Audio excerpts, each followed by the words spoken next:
I think the FOCAC as a mechanism by itself will give us the opportunity to discuss a lot of things together with China. Unlike our partnership with others, we have partnerships with other countries, but this type of mechanism is not available because it gives us the chance to meet regularly at different levels, even at the summit level, in order to discuss our concerns and to agree on the issues.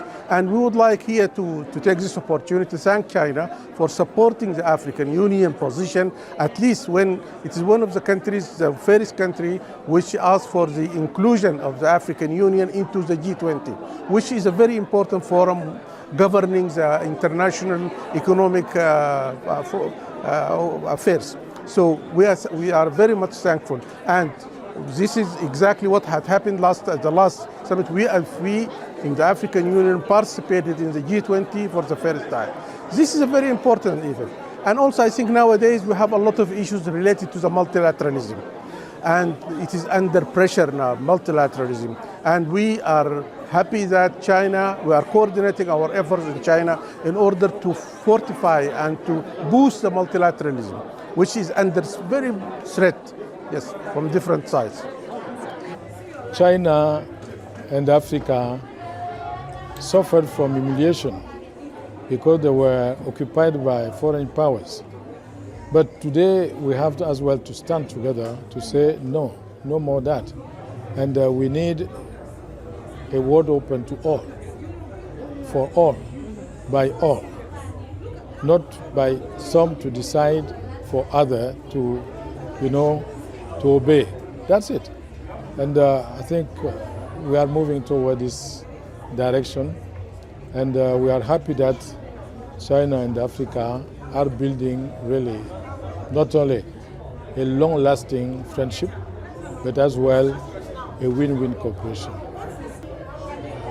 China's modernization is a result of course, people's decision, people commitment, very good leadership and vision from the leaders. The Communist Party of China is doing a lot because their policies are people-centered policies. In Africa, we can do the same, though we don't have the same political systems. The problem is to bring leaders to understand that people life matters. Children life matter. Their education matter. Their well-being matter. And then certainly we'll bring modernization to Africa. Africa needs technology as well. That's one thing I've noticed in China.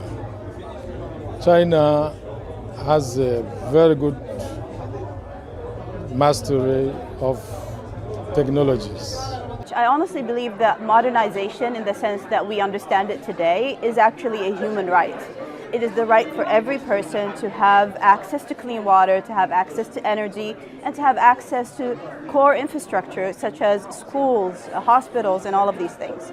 Modernization is about making people's lives better, not just counting up GDP. Now, one excellent driver of modernization is economic development, and China has been setting the stage for a win-win cooperation where economic development is mutually reinforced.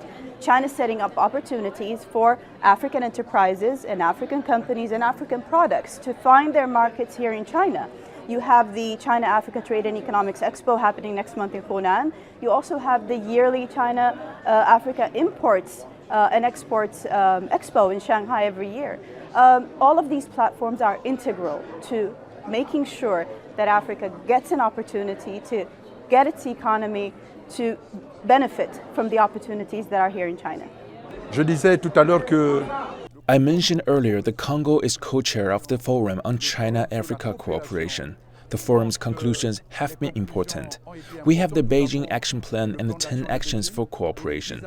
I believe these are a number of projects to consolidate and strengthen cooperation between China and Africa at a time when we are experiencing turbulence in the global economic and trade sector.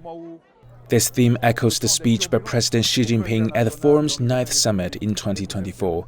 This was a very important event when there were many issues at the international level. From a trade perspective, you are aware that we are in the midst of a trade war. This is an opportunity for Africa and China to show solidarity and their unanimous vision of world trade in relation to the World Trade Organization.